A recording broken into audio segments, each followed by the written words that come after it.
I don't do any of the tech unless I'm forced to. It's You're like, not a tech person? No. Despite being the undercover Asian, so Yes, maybe if I I was like would've known. a little bit more, I think you have to get like past the 50% for it to actually. Is it 50? Yeah. Which is so interesting because like my dad's a little bit more than half. Mm-hmm. So you're like, how does that work? Because typically you assume like 50-50. But when it comes to genetics, they explained it like if like dad has red gummy bears and mom has blue and you dump them into a jar and then like you just put a claw in and take it out, it's not going to always be 50-50. It's very Asian that you're explaining the math to me. And jelly beans. Yeah, so see, I'm a little bit enough for that. Yeah, enough to do math. Yeah, exactly. So we met in January. Your set was amazing, by the way. It was very good. You. Yeah. Appreciate that. Yeah, I was talking about it for a while afterwards. Yeah. And then you said you just moved here? Yeah, that was when I still had my crazy beard, right? I don't know I think you looked like this. It was actually right after a breakup, so okay. Because I was in a relationship where I couldn't have a beard. It was like being on the Yankees, I couldn't have a beard. So what do you mean? She's just like no beard? No beard. She hated it. And I just grew it out, not out of spite, but just like, I'm like, I just want one now, you know? I have the freedom to do it. And then I looked at pictures of it the other day. I'm like, why did anyone let me have this? It looked crazy. I looked like a homeless person. It looked insane. It's like anything, right? You have to let people experience and come to the conclusion themselves. Otherwise, it's not powerful or effective. Right, 100%. Were you putting oil and stuff in it? And it still wasn't? Combing it. I just looked stupid. I don't have the face for it. Yeah. No. Have you seen, do you know who Riley Green is? Like that. He's a country singer and all these women are just swooning on him. I still got to learn all the country stuff. Oh, yeah. You're here. You have to. You're to get kicked out. You'll lose your Texas card. You'll never get it, really. Yeah. But he's got like this mustache and like a little goatee situation. So these husbands will be watching the music video with their wives, and it's like a really spicy music video. So he'll get up, go to the bathroom, and just shave the beard or shave the mustache to do it. And that he comes out, and the women are always like, "What are you doing? This doesn't work for you." Yeah. So you have to know your face. Certain guys can pull it off. Like it just looks better. Me, I just look homeless and sad. I like something went wrong in my life if I have a beard. Yeah. So is this the breakup that you have like that viral episode on? Yeah. Yep. So does that, because I'm like recently, I go from like a long-term relationship and then I am now in a new one. Yeah. They say like the best way to get over someone is to get under someone. Do you find that to be good? 100%. Yeah. Yeah. I mean, it's also, I think it's good for you mentally. Because at first I did like I was so sad that I was like a month of just like, I don't want to do anything and blah. Because I was engaged for like the last year. We were together for 6 years. So like the idea of at the beginning felt like kind of like cheating. You know what I mean? Like at first it didn't feel right. But then after a month I was like, okay, I need to get out there. Went on the Field app and all that stuff. And yeah, it made, as soon as I started doing that, I was like, oh, okay, life can be good. You know what I mean? Like it's not as funny as it, but it was like, after 6 years of being with someone, it's hard to just like jump right into bed with someone else, but you kind of have to. Otherwise, you're just going to be depressed and looking at their Instagram and all that shit, you know? Yeah. So do you think there's an appropriate amount of time where you just kind of have to put yourself out there? I think it depends on how long you've been with. If it was a short relationship, just fuck somebody. But like, if it's been if you're together with someone for a long time, like you don't want to end up crying after sex because that's never good. No. But I gave myself enough time where I'm like, all right, I'm not going to cry in front of this girl. And then it was like, then after a few, I was like, oh, life is good again. But there's still that emotional part. I mean, that helps. It feels like it's like you're filling a hole that can't be filled at the beginning. So it's just like you're like trying to hook up with everybody. And like in the moment, it feels great. But then afterwards, you're like, oh, I still wish someone wanted to hang out afterwards, you know? But then they want to hang out and you're like, ugh, you know? Yeah. I think a part of it too is especially when you're with someone for that long, it's your identity becomes entangled with them. Yeah. So then you have to kind of grieve who you were because now there's a different version and then grieve whatever plans you had with this person and together. And then that can be complicated. Yeah. Someone did say it was like, it's like grieving like a loved one, which is a little different. But they're still alive, which is so fucked. Yeah. You don't if your grandma dies, you don't have to look at her on Instagram on a yacht in Miami, you know, after the death. You're just like, oh, she's dead. That's a lot easier to deal with than watching them partying on a boat. So there is a personality that does that, right? So it's almost trying to prove I'm okay. And they'll just be showing all these dinners and yachts and whatever. And to me, that's kind of avoiding the pain, right? It's like pretending it's not there. And then there's the other people that kind of like heal more privately. That was me. I was the private healer, and she was definitely. I had to stop looking at her Instagram because I'm like, this is crushing me, you know. Because I was the one. I had to move back. I was living in Miami with her. And then I moved back to New York, and it's cold out, and she's out partying in the heat, and I'm just like sitting, freezing, sad inside of the house. I'm like, this is going so much worse for me than it is for her. Might not have been, but I think we, like you said, we all just deal with it differently. Do you ever come across these I don't know, like these bros online that are kind of like dismissing relationships entirely? So they'll say something like, you know, use this as an example. You know, you break up and then the girl immediately is finding a new guy, or guys plural, and they're, you know, materialistic and whatever. And they're like, well, why would you opt into that? You might as well just have a rotation. And I don't buy into that. I really don't. Like the red pill stuff. Yeah. Like, personally, I mean, I'm just like, I know it sounds corny, but I love being in a relationship. Like, I love loving, you know. So like, it's fun, but there's nothing actually fulfilling about I feel like it's not as fulfilling again.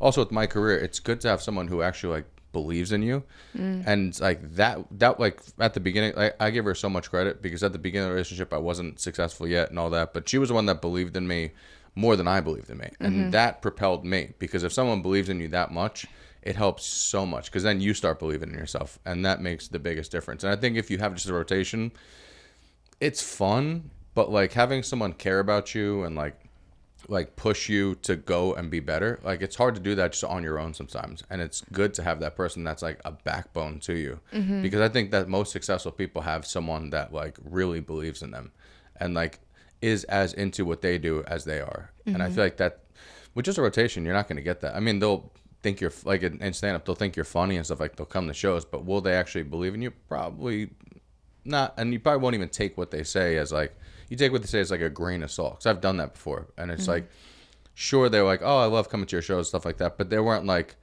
my ex moved with me from New York to Los Angeles, and then like, you know, she believed in me so much she was willing to move around the country for me. Yeah, that's rare. Yeah, and I think that's kind of the whole point. There's this line in this movie called Shall We Dance? The movie's terrible, but there's one really good like kind of monologue by Susan Sarandon, and she's great. Yeah. And she's talking about there's this PI, 'cause she thinks her husband's having this affair, and she's like, what do you think marriage is about? And he's like, passion. She's like, no, it's to have someone there at the end of the day, at the end of your life, that says life is to be witnessed and I'm your witness, right? And it's something so much more than like these fleeting things like beauty and prestige and money and like chasing a good feeling. And we were talking about the whole Jennifer Love Hewitt thing before we started recording. People were comparing her to Sarah Michelle Gellar and Freddie Prinze Jr. and saying like, no, this is aging gracefully, because Sarah Michelle Gellar still is. She looks incredible. Like that's an anomaly. Did they use CGI on her? I was like, she doesn't look like she aged a wink. And then they were also showing James. What is his name? Pierce Bronson. Pierce Brosnan. Yeah. With his wife, and how she's gained weight over time, but people will ask him about his wife, and he still adores her, and like his hands are all over her on red carpets and whatever. And like, this is why you don't get married, because women lose their value, because our value is only our looks, right? And our youth. And I'm like, there's obviously something so much more that they have, which is the whole fucking point. And all of you are being like cruel and like not grounded in reality at all, because none of us are going to escape time. Like, sure, they're being in shape matters. Like, you obviously work out and you're wearing your first form, right? But you don't know what's behind that story. And like, again, are you only lovable if you're a size 2 and like you look 25? Like, all of this is really shallow to me. To have a good like frame of reference, you know what I mean? Like whether, like for me, it was my parents. Like my mom got sick. She passed away when I was 17, and like seeing the way my dad, how much he loved her, whether or not she had hair, whether or not she had anything, like that was such a good frame of reference to me, because I'm like, that's what you're supposed to do for someone. Like, you're supposed to be with them like sickness and in health, and no matter what shape they're in, like that's still the person you fell in love with. And that's what I always strive for, because I want to find that for me. You know, like I guess some people don't have good frames of reference, which I guess is a little harder, but like seeing real love makes you want that. And like that whole thing, like, oh, you just like the red pill thing, like finding someone younger and attractive. It's like there really is something great about having that connection with someone, and you don't have that if it's just looks. If it's just looks, that's gonna fade every time. What are you gonna keep on renewing like it's like a car, like just renewing for the new model? Like that's not that's not like a life to strive for. And if you're gonna get one life, you want like a partner that's gonna be with you like till the end. That's there for you no matter what. And to me, that means more than just like looks and just fucking, which that's fun. But fun isn't what's going to get you through life. What's going to get you through hard situations. Like when you're going through sickness and stuff like that, you want someone who actually cares about you, who wants to sit by your bedside no matter how bad things are, and they still love you just like they did when you were healthy. Like that's what's important to me. No, I couldn't agree more. And there's this pushback where if anyone, because you're like, oh, she's still a babe, and I agree. I saw those. Like, she still looks amazing. Yeah. She's just in her 40s. She's had 3 kids, and she's not a size 2, right? Yeah. And they'll say that you're lying, or that it's cope, or that you're doing it because like you, I don't know, like you want to let yourself go subconsciously. It's something really weird. And I'm like, this is TikTok brain though. So 100%. We have never been in a place in this world where you could just scroll and see like these amazingly beautiful people. Yeah. You know, swipe, swipe, swipe. That would have been peak back in the day. Those girls are unrealistic because like they see them like they see them in a 10-second video or whatever it is, right? And that girl probably took for that 10-second video, she probably took an hour to get ready. Like no matter how hot the girl looks in the video, there's a pretty good chance she did her hair, used a filter, put makeup on, all that. And it's such an unrealistic view of what people actually. That's why Jennifer Lopez looks great. Like, yeah, she aged. Yeah, she's a mom. She gained weight, but like. She still looks gorgeous. I think so. That's insane to say she's not good looking. And most of the guys that are saying she's not good looking will never end up with the girl who looks like Jennifer Love Hewitt. No, not even the current. That would be insane for them to even think they have a chance there. And also, she's also spent her whole like early life being someone who's just looked at as just someone hot. I'm sure she just doesn't give a shit now. Like that's not. Like her getting the male gaze is probably not that important to her anymore. Especially being a mom, she's already she's like, she has what, like, that's the end goal is have right. You family. Have one person that thinks you're beautiful and loves you. You don't really need anything else. You think she cares that some weird guy who lives in his mom's basement is like, oh, she's not hot anymore? Do you think at the end of the day she's probably like, okay, cool, I have a family and everyone loves me, and I never have to work again. Yeah, my husband rocks. She won. Yeah. What do you think it is about women being so mean to other women like that? Because I think I say we as like a gender, not me specifically. I have 2 boys, so I love boys and I love men. But women like attack men and masculinity all the time and like blame you guys for our problems when really there's no one meaner or no one hates women more than other women. So what is that about? I mean, masculinity, that's a whole nother issue too. That's something that's like gone in most places. But as far as women, I don't know. It's always been like that. It's funny because I always hear girls saying girl power and stuff like that, but like every girl I've ever been with or whatever, like they'll be like, they lie so hard. Like they'll tell a girl like, oh, you look so gorgeous in that dress, but then they'll look at you like she looks fucking terrible in that shit. You know, like it just always, I don't know why, but girls love to tear each other down as if it's going to make them feel better. And it's always, that's the difference between girls and guys. Guys are just so on, like we're never gonna be like, oh, you look great in that outfit. We're gonna be like, that looks stupid. But like that's our way of fucking with each other. I think it's because girls don't fuck with each other the way that guys do. Like it's not as much of a ball. You guys don't ball bust the same way. Like we show each other love by being shitty, but we actually do care. But sometimes I see girls be nice and then not actually give a shit. It's just the way we are in general. Just like the hormones are that's why I don't want to have a daughter. That's fucking petrifying to me because girls are so like girls could be so even young girls could be mean. Like they are.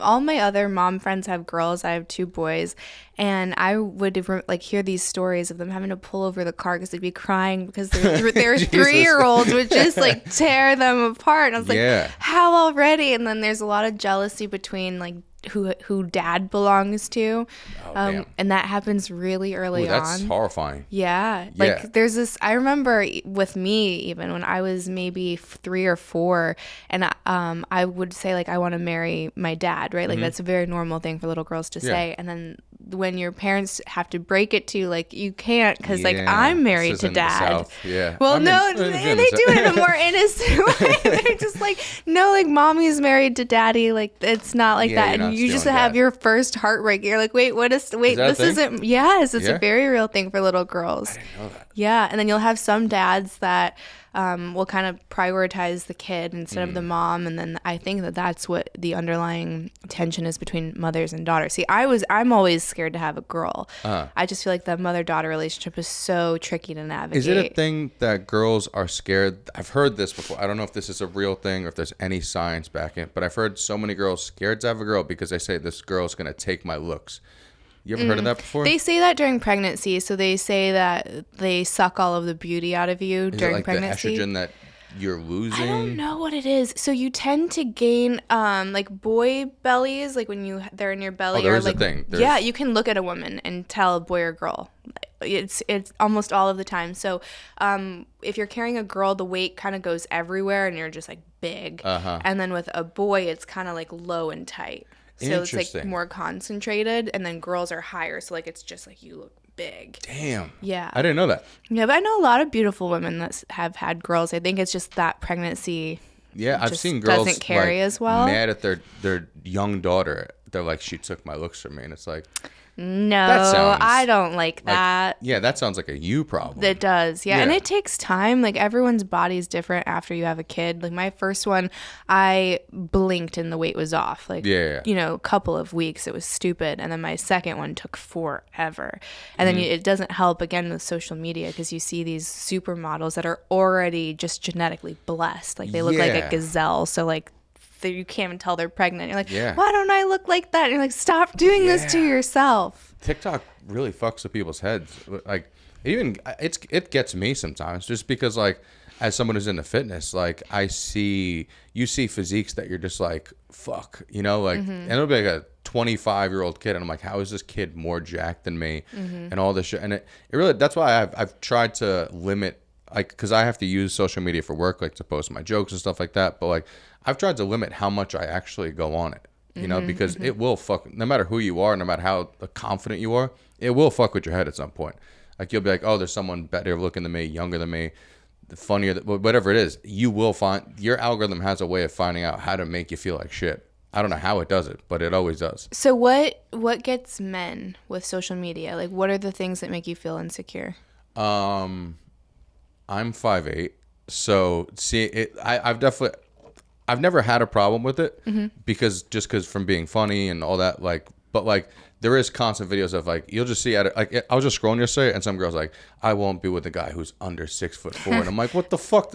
It was just, I can't That's change ambitious. that. That's insane. Yeah. Also, that's such a small percentage, but also it's just like, that guy's had two tall people fucked and made that guy. Right. I can't It fucking says fix that nothing. shit. Yeah. That, or like, you know, the physique stuff. It's like, because I try and stay in as good a shape as possible, but then you'll see like this insane physique, and you're like, damn, I gotta work. And there's that party that goes, I gotta work harder, but there's also me being into fitness for so long, I know that what's realistic for you, which it could drive some people to be like, I want to be better, but then you also know what your genetic limits are. Right. And you're like, I'll never achieve that, and you're like, fuck, this sucks. So it definitely fucks with you. When it comes to like the height stuff, I do feel bad for, because there's a lot of guys out there, and I think it's turned them into like kind of incels who are like under 6 feet tall. Like, it made me so sad the other day. I forgot what Reddit forum it was, but it was like, not incels, but they were like guys who just weren't good looking and just made a group about it. And they're like, this one guy posted, he goes, today I finally got the nerve up. I talked to the girl at the supermarket, and I said hi to her, and she didn't realize I talked to her, and like, she just said, what? And he just like lost all confidence right there. And then all the people in the group, every comment was like, that's what you get for thinking you could talk to a girl in public. And I'm like, damn, that's fucked up. That's so really fucked up. fucked up. Yeah. And they try and like do the looks maxing, where they're like, they'll take pictures of themselves and be like, what could I do? And they're like, you're fucked.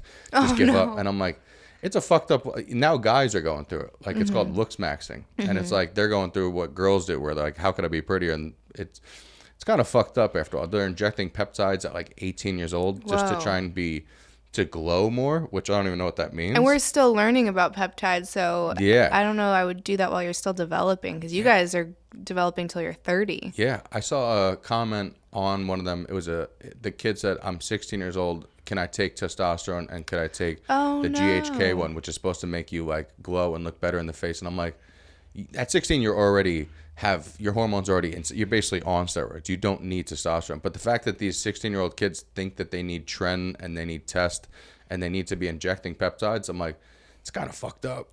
So do you think that is that something younger girls and women are into, is like big, beefy guys? Or do you think that that's more for men? Because It's for men. I think it's for men too. Yeah.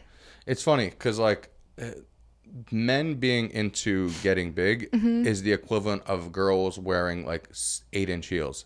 It's for you. It's not like no guys ever been like, I wish this girl's hot, but I wish she was more gigantic. You know what I mean? See, I Like, would say it's more equivalent to like girls that try to get that heroin chic skinny, because you'll never meet a woman that doesn't secretly kind of want to be really, really thin. Like it's as weird. Guys, we don't want that. No one. I've never met a guy that is into that. No, like no one. I like a thicker, like that makes more sense to me. Like skinny, I've always been like, ugh, I don't want to hurt you. What are you gonna do with that? Yeah, exactly. It's a weird female psychosis, but yeah, I think it's the same thing. Like men want to get really big and jacked, and women want to be frail and skinny, and neither opposite sex wants that. Because like both of us want to impress our own sex. Like girls do it for other girls to be like, oh my god, she's so skinny, and guys do it to be like respected by other dudes. Like that's like getting muscular never like. It had nothing to do with me getting girls. That's been all just personality. It has like, if anything, it's been the opposite. Like every girl I've ever talked to has been like, I don't usually like date like bodybuilder types. Like all this is doing, like the amount of gay dudes that I attract on social media is insane. Like my DMs are crazy. And like, they're like, if you just did OnlyFans, you don't have to do comedy anymore. I'm like, if things go bad, that's the way I'm going. You got a plan B. Yeah, that's the backup plan. Did you see that they banned OnlyFans in China? No. Yeah. You think it's a good thing or a bad thing? I was going to ask you that question. I'll follow up. I think, here's the thing. I don't think it's great, but I do think that it's a subset. Like, after the pandemic, I watched it explode, and I realized it's because, like, there isn't that many options for people to work and make money, and it's like, if that option's out there, it's pretty enticing. But I do believe that you should be able to make your own choice. But I do like it's kind of a catch-22 because it's like the other day I was talking to this girl on Hinge, and then I went to her Instagram, saw the link in the bio, and I kind of got turned off. I felt bad about it, but I'm like at the same time it's just like I'm the type of guy that if I date someone, I want them to be mine. And I know that sounds not to be controlling, but that's just always been how I am. And it's just like.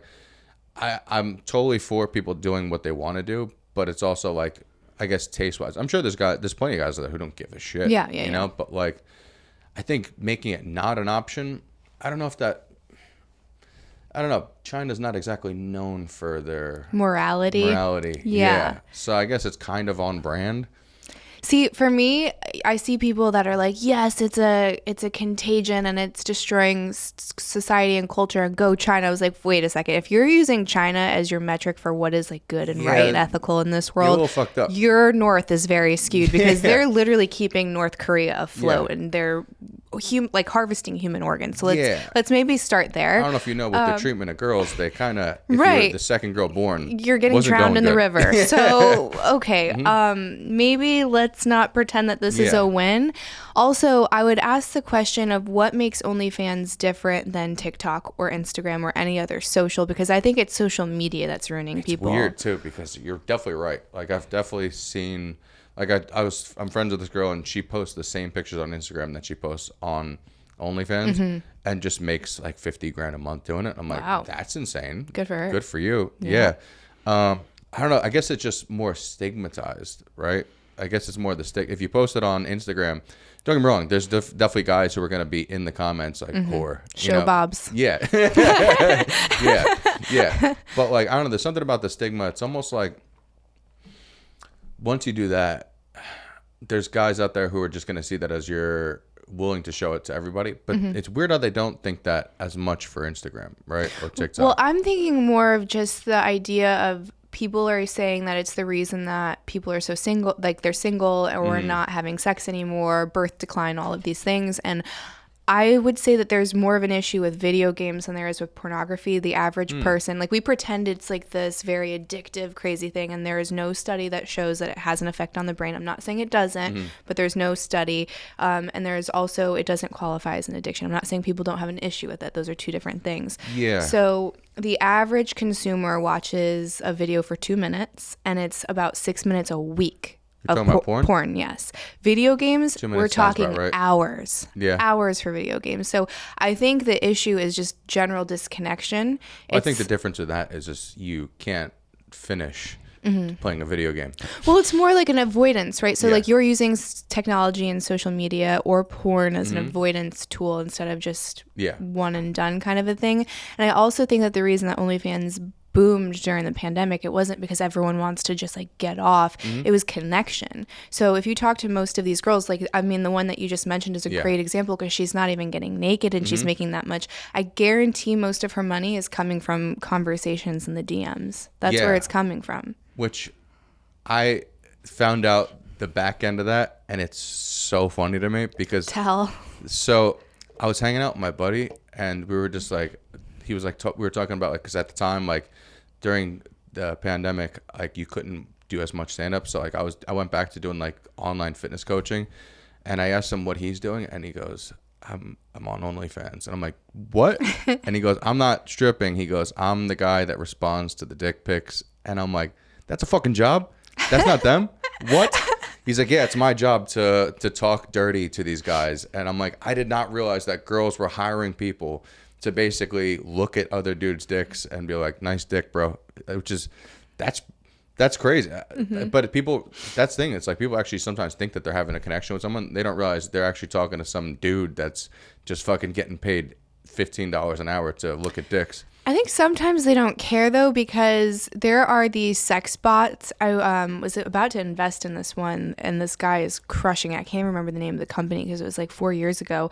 But at the time, and this was 4 years ago, the tech was still super new. He was making about $50,000 a day on this. What do you mean? It was a large language model, and it was all explicit. ChatGPT with tits? Basically, and there was no video though, no picture. It was just text.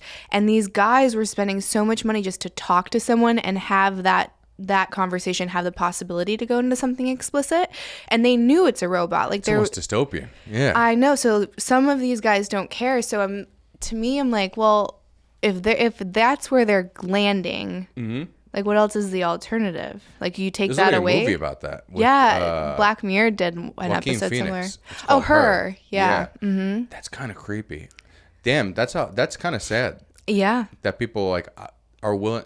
Actually, there was a kid that R.I.P. to the kid. He took his own life because he thought he was dating online bot, and something about the programming got updated or something. Yeah, he thought he was dating. It had Hermione's voice from Harry Potter. Oh no! And she said something in a way of like "kill yourself," which is fucked up for a chatbot. But the kid was like 15 or 16 years old, but took his own life just because he thought he was in a relationship with an online bot, and like just got so secluded, didn't talk to his friends and stuff like that.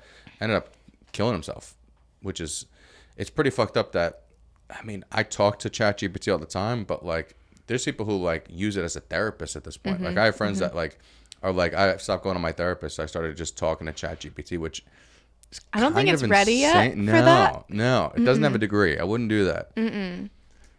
No, and the therapy thing is interesting too. So I feel like our generation and younger are extremely soft. Yep. And not everything is that deep. Not everything needs to be investigated. And it's harder to find someone that doesn't have a therapist than 100%. than does.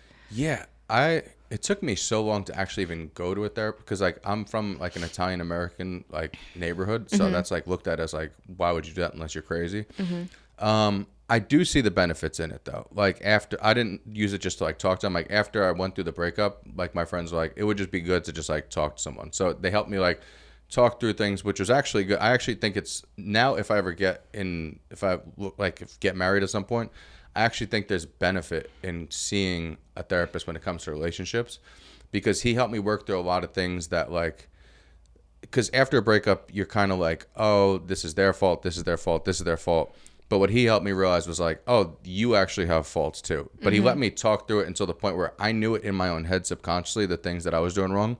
But I probably would have just kept on masking it if we were still in a relationship. But afterwards, he helped me come to a realization that, like, there's shit you're not doing. And it's important to actually, like, kind of like let that mask go and just like be willing to be vulnerable and be willing to be like, okay, there are flaws with me too. Like, this breakup is a 50-50 thing. It's not just that this is what they did. And I think it also is important because I've met people that go to therapists that just yes them and make it so much worse. But like finding a good therapist, like, he helped me out a lot. Like, there was things where I'm like, oh, well, you know, I thought everything was perfect and I thought I was perfect, and everyone kind of does, because like sometimes you're always like, what am I doing wrong? But then, like, you help me realize like the small things, like, you know, she had OCD, and the fact that I'm like, you know, I could be a little messy and stuff like that. He's like, even just stuff like you're not taking out the garbage and doing stuff like that, and like how stuff like that could compound until a point where someone explodes on you, and then you're like, why the fuck is this person exploding on me? And it's probably because you've been like neglecting things that they seem like small things, but those small things after time could lead to a big fight. And then you are like, why is this person blowing up on me? It's probably because all those little things you did might have added up to something that makes them realize, like, okay, you almost seem like you don't care, which is, it kind of is. Like, even though you think you care, like, if you're not doing those small things in a relationship that really could bother someone and thinking it's not going to affect them, that's kind of on you. No, I think we all have those things, and especially women, because I feel like our emotions can be a lot more convincing than you guys. Like, you guys can kind of separate and be like, I'm feeling this thing, but it's not logical. Yeah. So you don't succumb to it, where I think with a lot of women, myself included, there'll be times where you have this really intense feeling, you're like, this is the absolute truth. And it's very hard to separate the two. So something as simple as, you know, I didn't take out the trash. Well, he doesn't see me. He doesn't care about me. Yeah. And it takes a lot of work to be able to Which was weird to me, because I'm like, the whole time in a relationship, I'm like, you know, whenever I should get dressed up, I'd be like, oh my God, you look fucking gorgeous and stuff. Like, I would do all those things, but like, it was like the little things that I wasn't doing. And then when I'd get yelled at, I'd be like, oh, she doesn't give a shit that I, you know, do all this and do that and do this and that. And like, I'm pushing for a career so we can have a nice place, you know, like, I was like, oh, she doesn't care about that. But she would probably at the same time was like, oh, well, he doesn't care about all these little things that actually bother me. And it makes both people feel like they're not being seen at the end of the day. You said it perfect. Like, you're not being seen. And like, I thought like, oh, she's not, you know, noticing these things. Because as a guy, even though like you try and act stoic, there are, at the end of the day, like, you're like, you do still want to be noticed for the things you're doing. And it makes sense that if you're kind of neglecting these small things, and all those things compound over time, it kind of does, you're not seeing them. You know, and it was good for me to go and talk to someone and help me realize that I'm like, I'm not perfect, you know, not that I think I'm perfect, but like all the things that I was doing are not that it's not enough, but it's like, you also have to do the small things. It's not just about all the big things and be like, oh, well, I'm trying to, you know, make it so she doesn't have to work and do this and that. Like, that's cool. That's great. And that's awesome to do for someone. But it's also like, do the small work too. Yeah, I mean, that's what most of your life is. It's all those small things. And I think it goes back to, we were talking about the collapse of masculinity. And I would argue even it didn't collapse. Women just took it over. You know what I mean? I can see that. Yeah, it's still doing very well. It's just we kind of have co-opted it. So are you single, or you're dating? Single. Yeah. Do you find that polarity is an issue with dating, or are you kind of you're selecting in a way that it's not? You know what's funny about that? I think it's more online than it is in real life, in my opinion, because I'm like, even so, like right after the breakup, I was like, I'm not going to be in a relationship. I'm just going to, you know, just hook up and stuff like that. And for some reason, when I still lived in New York, I was, for some reason, attracting the most liberal, feminist looking girls I've ever seen. And I didn't know what was happening. I felt like it was like a setup or something like that. And they were, every one of them that I talked to, like, they were feminists and like hardcore, but they would all talk to me about how, like, because you talk afterwards, and they're like, yeah, I just feel like men aren't being men anymore. And they're like, they were turned off. They were telling me how they were like I used to date like more like feminine guys, but like now like I just want a more masculine guy. And some of them were almost, I feel like they felt like ashamed of it. Yeah. Like they weren't supposed to, but like deep down, I guess that must be in the DNA where they're like, I want someone who could actually protect me, or like someone who could lift me up would be sick. Yeah. Yeah. Yeah. You know? And that was something that I was like, oh, I think that online does fuck with people's heads, because some of these girls actually felt like they weren't supposed to be. Like we wouldn't have worked dating wise, because like I know I'm not a guy that I'm not like, I don't consider myself super political, but like I know looks wise their friends would see me and be like, what the fuck are you doing? You know? And yeah, I think that it was funny you said masculinity is dead. Like I realized it on a train one day, and it was actually fucked up the way I figured it out, because I grew up in New York, which is a tough city, you know, and it was always a tough city. But I was on the train one day, and this is the day I realized it was done. I was on the train and I see a girl sitting next to a guy, and he keeps on saying stuff in her ear, and I see her getting visually upset, and I'm like, oh, this must be like a boyfriend, girlfriend. And then I hear him saying everything besides the words, I don't want to know if, You can say anything. Yeah. everything except for the word rape. Wow.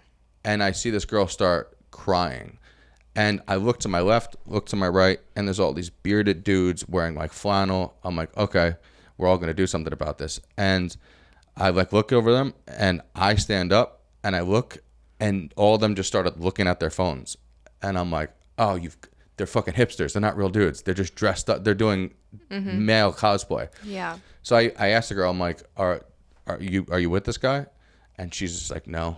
And I'm like, do you want to come sit next to me? And she's like, please. And she came, sat over, and then I can't say it on camera, but like I had to like confront the guy, and you know, he wanted to get off the train when she was going to get off, and I made sure that didn't happen. And afterwards, one of the dudes next to me is like, it's brave you did that. And I'm like, you're a pussy. Yeah. Like, it made me so sad that like this girl was getting like rape threats in front of my face, and all these guys were willing to just like look down at their phones and be like, this is not happening. You know, let me go on my phone to escape this.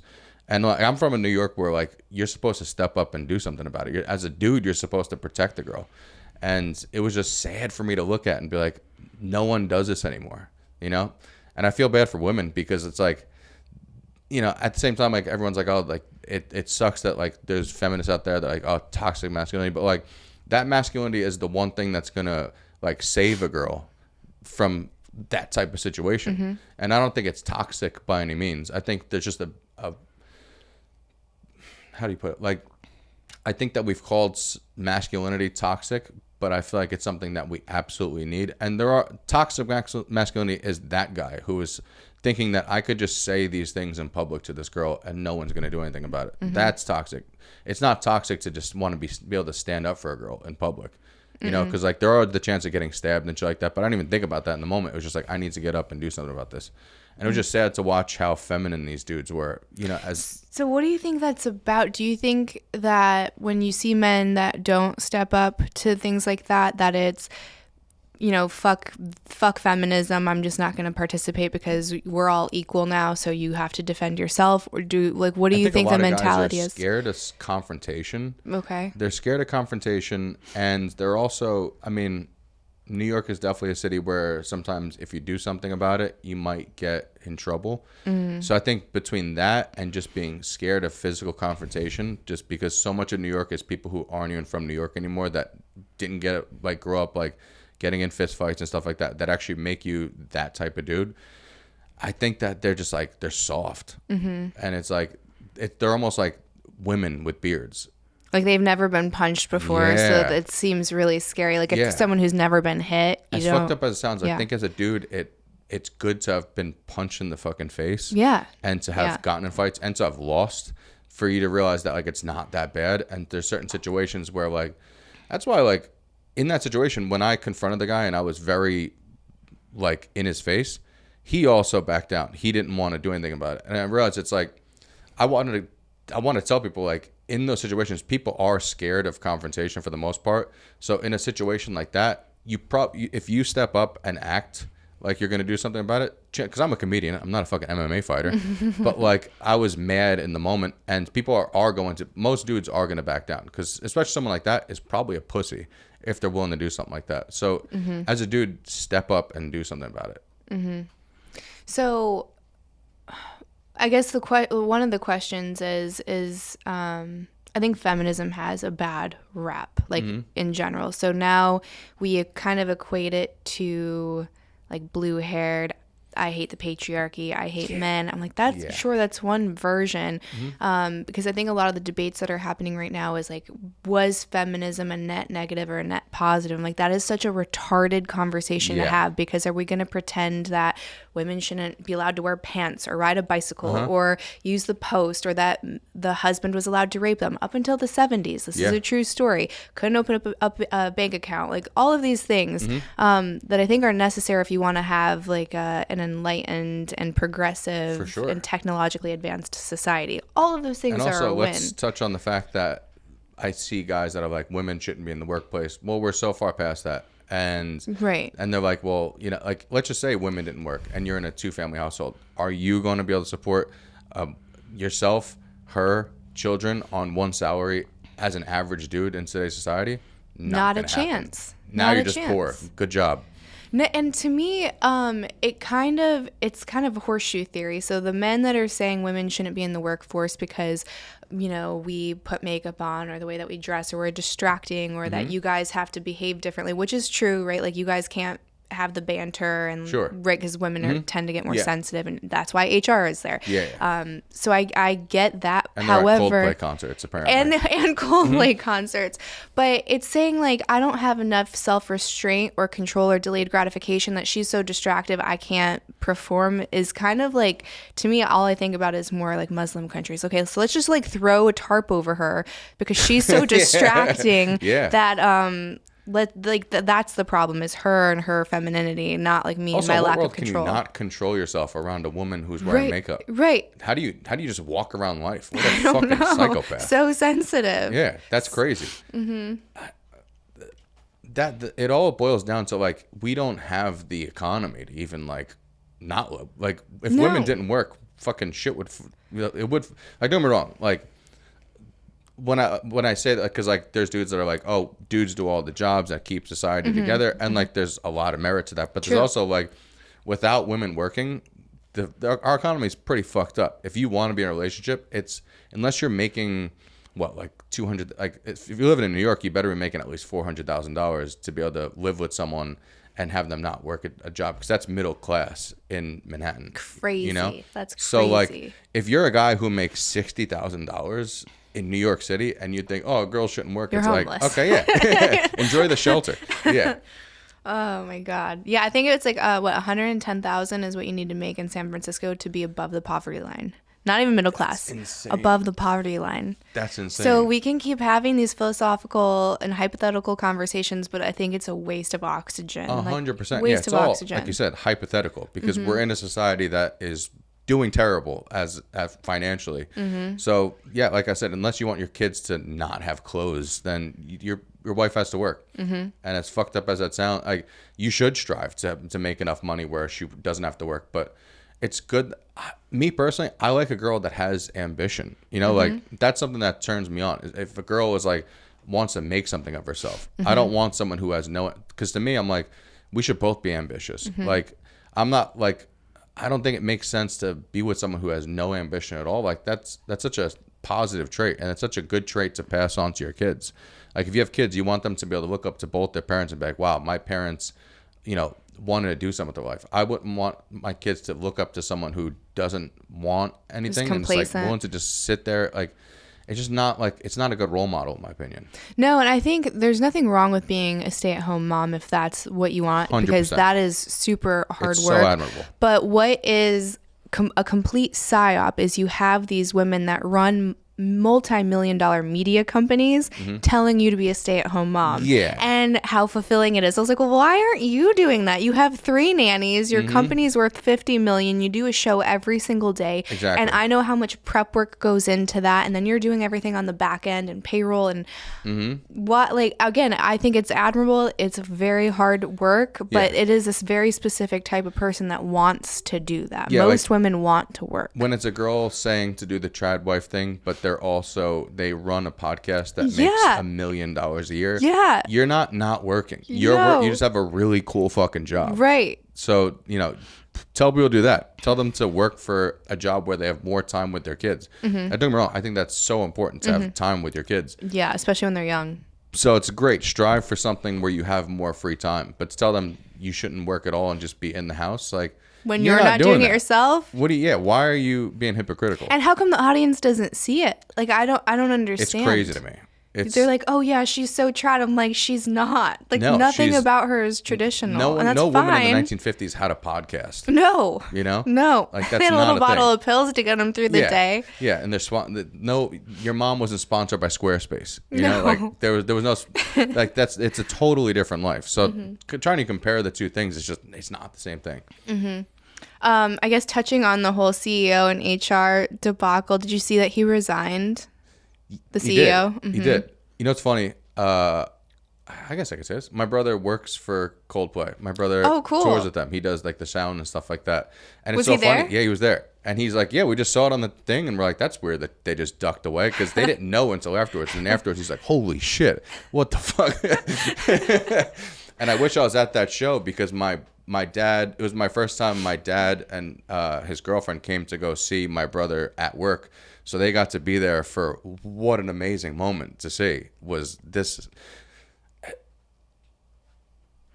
I've been watching this whole thing go down, and it's actually been interesting. It's also been like I'm saying, like a social experiment where it's like because you see the wife and then you see the girl, and you're like, that wife is really hot, and it's been funny to watch girls like say like, oh, why would he cheat on her and blah blah blah. You have no idea what the fuck their story is, and it's like that also shows that men, we are kind of fucking. If we're not getting something, it sucks. But there's a lot of guys out there, especially once you reach a certain level of power, where you're just like, you still want so badly. And if you're not getting, like, they could have had, it is possible they might have had an open relationship. But I've said that too. Like, you never really know. And women rarely are in the dark about a guy having an affair. Like, they almost always know, and they choose to ignore it. Like, it's so obvious. Like, everyone's like, how does this girl keep on dealing with?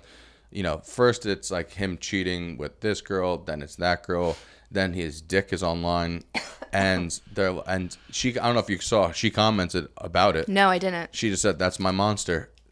Yeah, and everyone's like, "Oh, I guess she doesn't give a shit." I'm like, there are such things as open relationships. People do that, especially someone who's famous like that.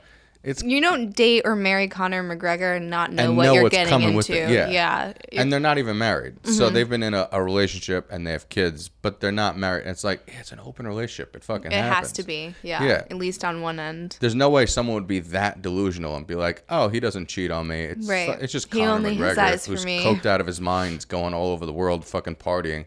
Like, it's going to happen. You know? That's why, I mean, I couldn't do it. I have friends that do the open relationship thing. I couldn't do it, but like, it happens a lot with famous people. People don't realize how many famous people are in like open relationships. So what about you? It is super common, and it's more common than people even know because a lot of people don't tell anyone. I know so many people that are very conservative, public conservatives that have atypical relationships. I think there's a misconception with men that you guys want like something new and fresh all the time, and that this is the dream and every guy would want an open relationship. But in my experience, men are more devoted and more willing to be monogamous and more like content with one woman than women tend to be. And there are studies where women get sexually bored. Yeah. Well, no, I know so. Women get sexually bored after a year, typically speaking. Men, if they do, it's year 3. And then after that, I think like the cheating is still 50-50, right? And then I think it gets more complicated. I think girls are better at getting away with it for sure. Yeah. Because I mean, they're like planning, and men, it's more of like a feeling. But it's also a different type of cheating too, usually. Yeah, because it's more emotionally involved. Yeah. So I think most men would actually probably have your frame of thought, which is like, it's not for me. Yeah. You, I'm sure, have plenty of opportunities. Like, you're a very successful comedian. You're traveling. You're attractive. So what about, like, an open relationship where, like you seem like you want love, like you want a relationship, and like you were talking I'm about a your lover guy. Like, what is that innate, or did you ever have a period where you maybe were more of a playboy and then circled back? Yeah, no, like when I'm single, I'm definitely a playboy. But when I'm but I also, because of what you said, like I'm able to get it out of my system. So like when I'm single, I am not, you know, I have sex, and then when I'm with someone, I feel like for me, I've already gotten out of my system. That's why like I don't really agree with the red pill ideology where they're like, I want one girl who's only been with one guy, because this might sound crazy, but like I think it's important for everybody to get it out of their system. At least I don't want to be with someone who's been like, oh, I've never tried that. Ooh, that would be, you know, like you want someone who's been like, oh, I've already done that. You know, it's not for me. I just want someone who actually cares about me for me. Because I do think that like having someone who's only been with one partner, like that's very fairy tale and it's not realistic, because that girl still has needs and wants. And if you're not doing that, then she's going to possibly be looking outside. And girls are better at cheating, so she might even get away with it too.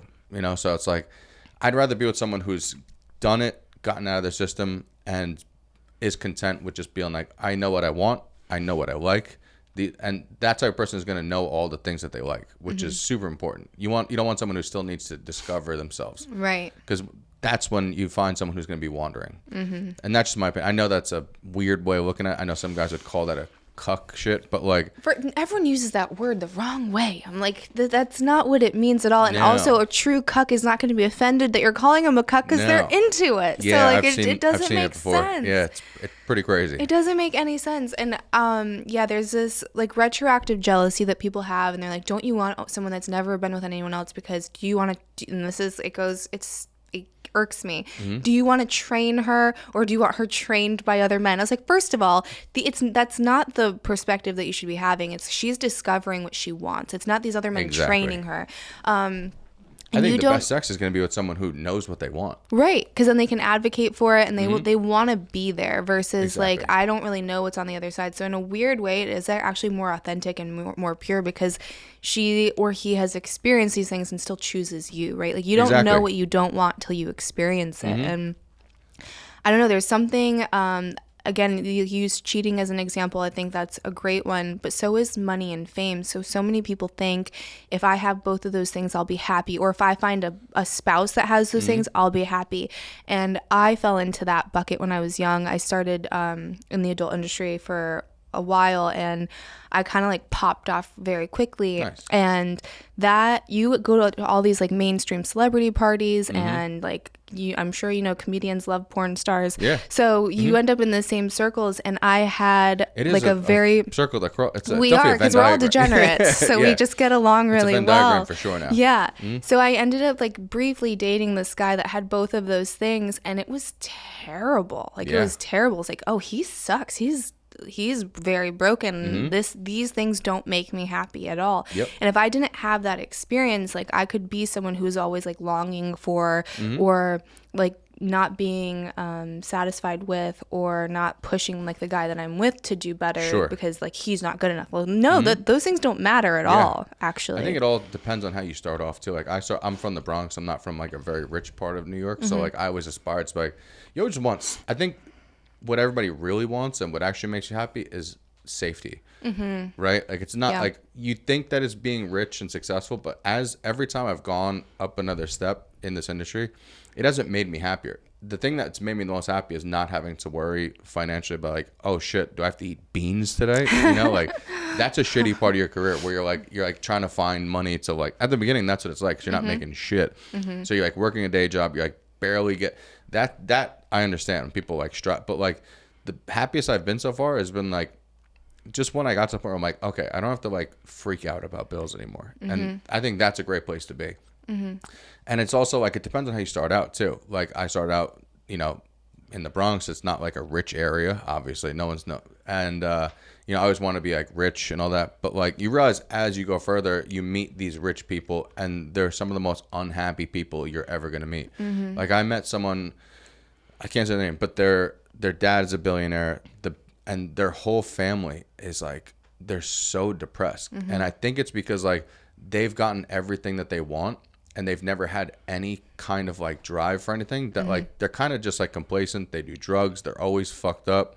Like every time you see them at a nightclub, they're just like gone out of their minds. And it's just because they don't have anything to be like, this is what I want to be at some point. They already have that. And if you're born with that, it's almost its own negative. Like you'd think like, oh, if I just get rich and set my kids up, no matter how successful I am, I want my kids to have to like know the value of a dollar, and otherwise they're never gonna have goals. Because like reaching goals is so much more important than making money. And when like that's why I love what I do, is because I'm like, this is what I've always wanted to do. And like the further I go in this, the thing that's made me happy is like the cool things that I've gotten to do with comedy. It's not been the more money that I've made. That hasn't changed my happiness at all. Like has it changed being like, okay, now I could get this, could get out, like that's cool. But at the end of the day, like you said, like you keep on striving for these things that you think are gonna make you happy, but it doesn't make you happy. Like it's just the things that you do and like the experience that you have. Like when you die, when you go, like you're not gonna be like, oh, I'm glad I made that money. You're gonna be like, I'm glad I did that thing. I'm glad I traveled and did fun shit. Like that's shit that actually means something. I think part of it too is like the contribution and effort element. Like if you're not struggling or contributing for something other than yourself and exerting effort, I think it can make you feel very numb. Yeah. So I think that that's also what you see with a lot of hyper successful people, especially if they're, you know, billionaires or whatever. One of my friends, they're both very, very well off, like basically 100 millionaire, whatever. And like this woman is just miserable, like doesn't participate in the child care, doesn't go to games, like doesn't want to be a wife. And I think part of it is you outsource everything when you have a lot of money, and then you're like, well, what do I do? And then a lot of our worth comes from how can I give to someone else. And if you're not in a position where you're able to do that, or you think you're making your life easier by doing that, you're actually taking away the entire point. That's why, like, honestly, most of the people who are super rich that I know, I've never met so many people on antidepressants in my life. Like where I'm, like in my neighborhood, like it's such a working class neighborhood that you never meet anybody on Lexapro. You know what I mean? But like all these rich people are like, what do you have to be depressed about? Especially when you're younger, you're like, what do you fucking, like you go to school with these rich kids and you're like, why are you sad? Like, what do you mean? Like you get to do everything. And you realize because like, oh, they just have everything and there's never anything to look forward to, which that's such a, I think there's something great about having something in life to look forward to, you know? Yeah. They say to schedule that it's supposed to help with any kind of like mental. Yeah, because I have friends that grew up with, they didn't grow up with their mom or their dad. Like they grew up with a nanny, you know, like they don't even know their parents. And I'm like, that sucks. Like that's my favorite thing about life is my fam. Like my family's everything, you know, like I would die for my family. And it's like not having that or creating a family. Like if you don't have that, like, because those relationships where it's like it's a rich guy with a wife that has a nanny, it's like you never see the connection there. And it's like you go, I remember being young and like going over one of their houses and it felt just cold, you know, like not physically, like it was like everyone's just so cold emotionally to each other. Like they didn't hug each other. I'm like, this sucks. I actually like being poor better than this whatever this is. I don't want this. I think it goes back to me saying people are soft. So there's also this new movement where it's you, the family that you choose, and people are prioritizing that over your blood. And I get toxic family members probably better than most. I understand that. But there is something to like the growing pains and like someone that has shared life with you. No one else has shared life with you to that extent. And I think there's a lot of, it's very easy to just completely dismiss or cut off those family members now. And you're like, I'm just going to make my own family. It's so weird because I'm like, you can be close with that person. You can love that person, but they're not. No. Like I remember it was actually during the pandemic actually watching people who were like, because I have friends on both sides of political aisle, but I noticed it way more with my friends on the left. Like they were like going on Facebook and like bragging about like I cut my family off and like I'm never gonna talk to them again. I'm like, you're an adult. What do you mean you're cut? You're not talking to mom and dad anymore? That's so weird. And it's like those people are people who I would never do any business with because I'm like, how could I trust you if like even like you're willing to cross your own family? Like. To me, that's crazy. Like your family should, no matter what they do, like whatever they do, that's like you got to stand behind your family because they've been there for you no matter what. And it's like the fact that they just politically don't support who you support, even if you don't agree or have different morals, like that's still your family. Like that's just how I grew up in like an Italian neighborhood where like family's everything. And like the idea of like cutting my family off, that's insanity. Even if we don't agree on something, that's still the person that brought you into this world, or brothers and sisters that, like I said, shared experiences. You don't have to agree on everything to be friends with people, or to be like to care about someone or have the relationship. Yeah, it's like any kind of disagreement, well then you can't be in my life, which is Yeah. so odd. And then the arrogance too. I think there used to be a lot more respect that we had for the older generations, or for mom and dad, even with all of their flaws. You're like, okay, well maybe they know something I haven't, like they've been around for an additional 20, 30 years, and now the younger generation is like, I know everything. And I think there's always been a little bit of that, because you know the young needs to rebel against the old to discover yourself, but not to the point of completely severing relationships. No. I mean, that's probably always been a thing, but I think the more information that goes out there, I always said the more information, the more disinformation as well. So people really, they think they know everything, but they're just because there's so much information out there, but like people are fucking stupid, you know? Like, and I don't know, I just don't like the way that social media has changed everything. Even the way like you look at your family, like I could never, no, there's nothing anybody in my family could ever do. Like my brother could tell me he murdered someone, I'd be like, that you're still my brother, I still love you. Like I could never cut someone off. Like there's it, I guess there's probably situations where they would do something that's like, damn, that's fucked up. But like to cut them off, like you said, it is like a softer generation for sure. And I don't know, I love my family way too much to ever even think about cutting them off. So would you ever date someone that would like didn't get along with your family, or would that be a deal breaker? That's such a big red flag to me. Because that happens a lot, especially with like with men. So the new girl will have an issue with the mom, right? So they'll be like, no, these are all the ways that your mom is like toxic or whatever, and a lot of guys will have that relationship be severed.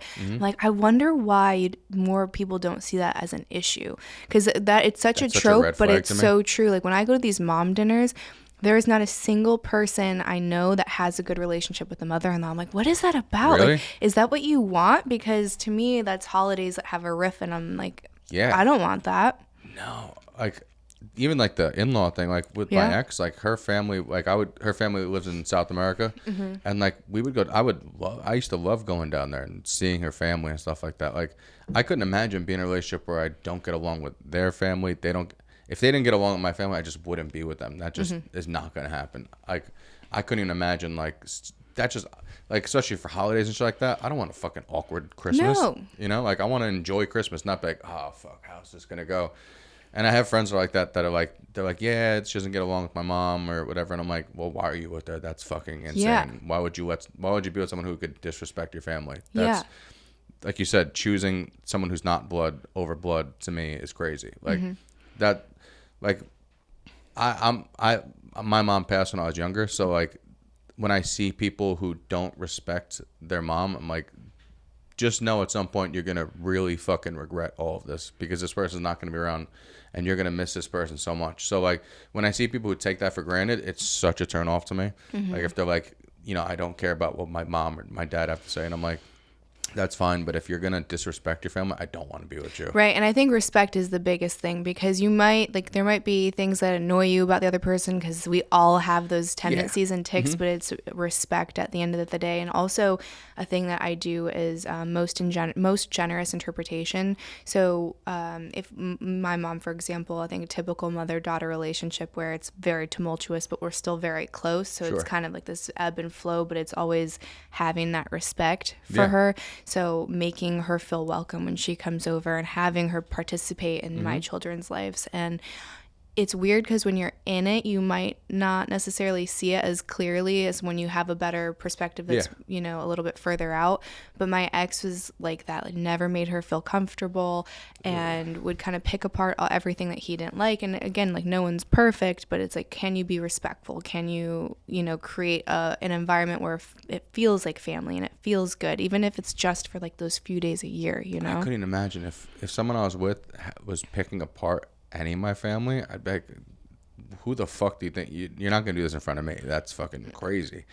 Like, yeah, that. So he would just like shit on her Not, openly? yeah, they never got along, and then it got to the point where she just wouldn't come over anymore because she felt so uncomfortable. And then conversely, his mom was always very, very nasty to me, like in front of him, and he wouldn't say anything. So I think it is a really delicate spot for men, because you do want to respect and love and honor your mom, but you also need to do those things for your wife, and your wife should come before your mother, right? Yeah. You're building a life with her, but at the same time, it goes back to respect. Like, is this tolerable behavior from anybody? And I don't know. Same thing too. Like, just because they are your family doesn't mean you can't stand up and be like, you're gonna, this isn't acceptable. I love, and you're gonna have to respect them. And Yeah. I can't see a world where you can't. You're just gonna watch either side shit on, like, it's kind of soft to just stand in the middle and just, right, just fucking and then fight. we bring masculinity back into the center of this conversation, because are you going to stand up and be the authority or the leader in that moment and say, like, this is not what my family does, because you're both my family, right? Yeah. This is not how we treat each other. Yeah, be the mediator. Don't be the referee and just watch that shit go. That's gonna be a fucked up fucking future. Like, Well, yeah, obviously it didn't work. Take my advice, kids. Make sure you find someone that, likes your family, and vice versa. Or again, at a minimum, respects it, because otherwise it's gonna be a long, painful ride. That's another thing, goes back to what we were saying. Like, when it comes to just like it just being about looks, or just finding someone who's like, I want someone who has ambition, all that, but like, I want someone who my family gets along with. Like, that's such like. Luckily, me and my ex, we were both great. Like, my family loved her, her family loved me. Like, we're still like, like, I still talk to her family all the time. They still message me on Instagram, and they still like watch everything, and they're like super supportive still. And because me and her ended off on very good terms. But like, that was something that when I saw how she was with my family, that was one of the things that made me fall in love with her at that time. Because I was like, I love this. If the fact that I could bring her to the holidays and I could just enjoy myself, I don't have to like be on guard at all, because like I've had that before, where as soon as I saw like my family and them weren't getting along, I'm like, oh, this is just never gonna work.